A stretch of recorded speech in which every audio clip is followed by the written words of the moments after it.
जय जोहार। आज 21 जून है और 21 जून को अंतर्राष्ट्रीय योग दिवस होता है। सभी छत्तीसगढ़ वासियों को योग दिवस की बहुत बहुत शुभकामनाएं और ऐसे ही योग करते रहिए और स्वस्थ रहिए। आज हम आपको बताएंगे कि छत्तीसगढ़ को हम तपोभूमि तो कहते हैं लेकिन योग भूमि भी कैसे कह सकते हैं। आज हमन आप मन ला बताबो छत्तीसगढ़ ला तपोभूमि कहे जाते काबर कि यहाँ ऋषि मन के आश्रम रही से और सप्त ऋषि मन के यहाँ तपोभूमि रही से और वो मन यहाँ आके तप करे और तप के बहुत बड़े महिमा रहते।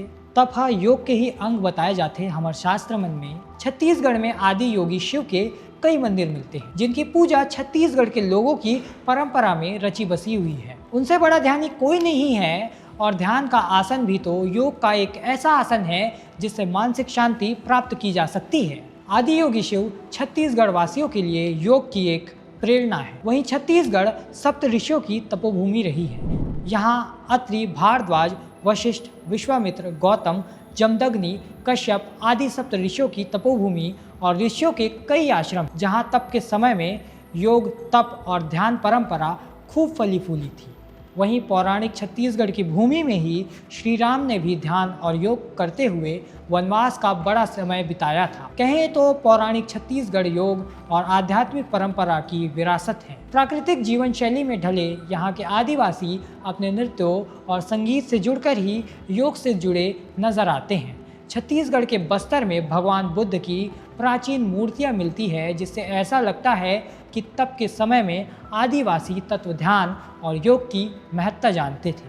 कहते हैं कि दर्शन योग से ही उपजता है। अच्छा योगी बेहतरीन दार्शनिक होता है जिससे वह सामाजिक सुधार की ओर अग्रसर होता है। 19वीं सदी की शुरुआत में छत्तीसगढ़ के सामाजिक सुधारक बाबा गुरु घासीदास जी ने योग साधना और तप के जरिए परम ज्ञान को पाया और सामाजिक सुधार करने वाले संत के रूप में छत्तीसगढ़ की पहचान बनी।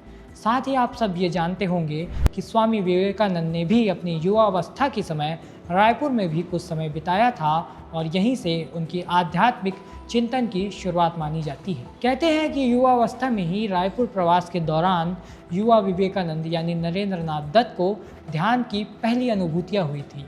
बाद में उन्होंने अपने ज्ञान को बांटने और मानव सेवा के लिए रामकृष्ण मिशन की स्थापना की।